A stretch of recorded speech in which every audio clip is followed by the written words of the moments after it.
I'd like to introduce Ambassador Kathleen Stevens. Kathy is one of our true China hands in the State Department, now retired. She also served as our ambassador in South Korea. She'll take us on a tour d'horizon of Asia. Well, I'm going to make it very brief because what I look forward to most in this wonderful day we've had today is another discussion with all of you. And again, thank you so much for your wonderful hospitality. I've been so impressed with everything I've seen here at Texas Tech and in Lubbock. Yeah, I'm not a China expert, but I've been interested in China ever since I was in college, and I studied a little bit of Chinese in college. But, you know, when I was a young woman, we did not have diplomatic relations with China. And actually, when I joined the Foreign Service, we did not yet have an official embassy. We only established diplomatic relations. I mean, for some of us a certain age, hard to imagine, but, you know, in 1979. And I mention that because I think one thing, much as when we look at Europe, we can look at the role the United States played in rebuilding and establishing institutions that have served us and have served the world so well since World War II. Similarly, not only post-World War II with the rebuilding of Japan, but over the last 30 years, the United States has played a very important role in the Pacific in creating the kind of security conditions and open markets that have allowed for not only the prosperity of Japan and our other allies, such as South Korea, Philippines, Australia, but also, most importantly, in many ways, China. You know, we've seen over the last several decades the rise of China, or as China likes to say, the re-rise of China to what they consider to be their rightful place in the region, their rightful place in the world. But it does lead to the question of what is that place? And I'll get to that without an answer in a moment.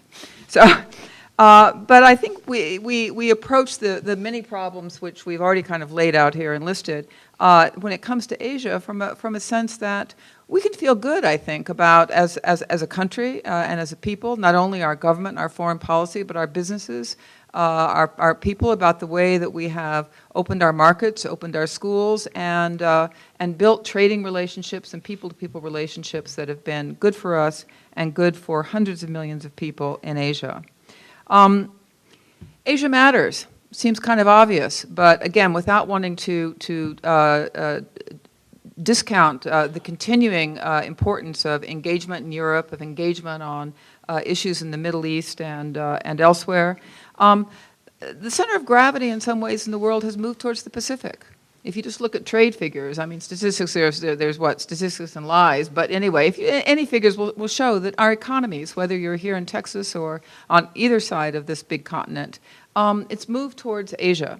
So we have a greater interest in the issue of peace, prosperity, and open markets. If you look at issues like, that are really those kinds of issues that now transcend borders, right? Global health issues. You know, we can no longer sort of handle everything within borders. That's why the EU and NATO are so important.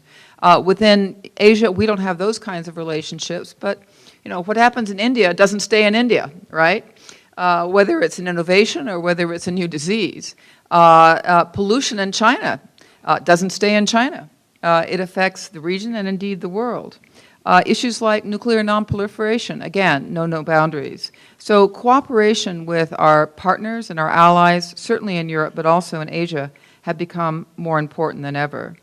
And China and India, China now is the most populous country in the world. India is soon to be the most populous, clearly not at the economic development level that China is, but very important as the world's largest democracy, are increasingly going to define our futures, wherever we are, but certainly here in the United States. So we need to pay attention.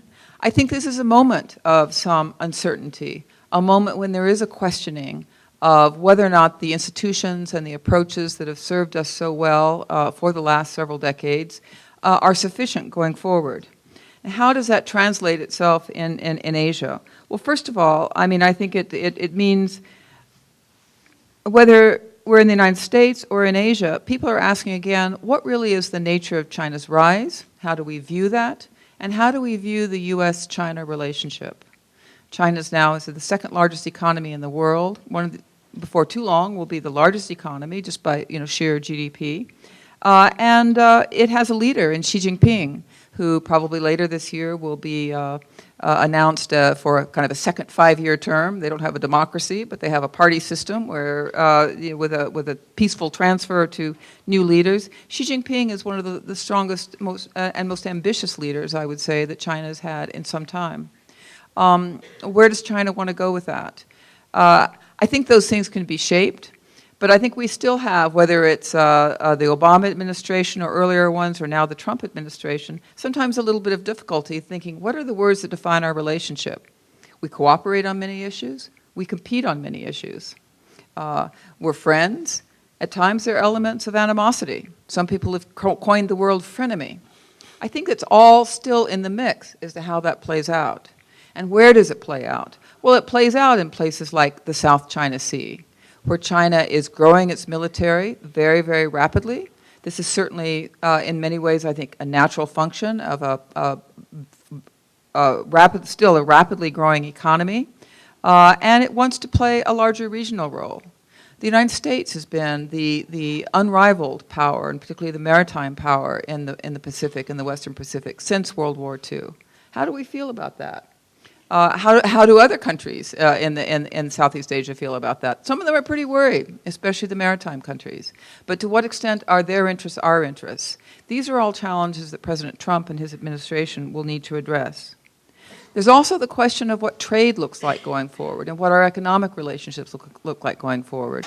We saw in our own country in our recent political campaign, and we see it continuing in political dialogue, a lot of debate about whether or not free trade agreements, the kinds of agreements that we reached with NAFTA, with Mexico and Canada, with the Republic of Korea, where I served as ambassador, was our largest free trade agreement since NAFTA. When we were negotiating with the EU, which did not was not completed, and an agreement that we had with 12 countries in the Pacific called the Trans-Pacific Partnership, which President Trump has withdrawn from. He said that's not the approach we want. But it does leave the question, what is the approach? And if there's a vacuum there, who's going to fill it? Is China going to write the rules of trade? Are we going to be left out? These really are questions that I'm not suggesting, well, I'll give you my ideas, but an answer for. And, should we be negotiating bilateral trade deals with countries one by one by one? And if so, under what conditions? So there's a lot of concern, I think, in this country, and I said also in the region, because we do have, whether we like it or not, it's kind of, one of the rules of diplomacy is you have to deal with the world as it is, right? We have an intertwined world, and certainly economically. I was talking to some business people from here at lunch about their global supply chains. They all go through Asia in some way. And I think you find that in virtually whatever your business is, including education for that matter, we are all intertwined. And finally, two more points, I guess. The other 2 points I would mention as issues that need to be addressed and are being addressed to some extent by the new administration, the Trump administration, is reassurance to our allies. Our alliance relationships in Asia are a little bit different than Europe. We don't have a NATO-like body. What we do have is bilateral alliances. The important ones in Northeast Asia, of course, are with Japan and with South Korea. In Southeast Asia, we also work closely with a number of Southeast Asian countries and have formal alliance relationships with the Philippines and Thailand, as well as alliance relationship with Australia. In any event, people worry, 1, about China, and 2, they worry about North Korea. North Korea, in particular, its accelerating effort to consolidate a nuclear weapons program, along with the ballistic missiles to deliver a nuclear warhead, both short-term and longer-term, has gone forward with very worrying and I would say surprising speed over the last several years. And so far, we have not found the right recipe to stop that program. It's a big challenge. It's a big challenge for whoever is President of the United States. And it's something that will confront and does confront, and he's talked about this, President Trump, whether it's as an immediate crisis, and does that crisis come when a long-range, an ICBM missile test is lined up for launch, or does it come with a military engagement or some kind of provocation or attack somewhere in the seas off of the Korean Peninsula. Wherever it does, we'll need to respond. We'll need to respond, hopefully, with our allies and with support of the international community. But it's something that that any president, I think, is going to have to look at and say, if, a couple of years from now we look and say, we didn't stop North Korea before they got to that next step that we said was unacceptable. That next step of the long-range missile, the miniaturization of the nuclear warhead, then it's going to be, politically as well as from a security point of view, a huge vulnerability. Thank you, Kathy.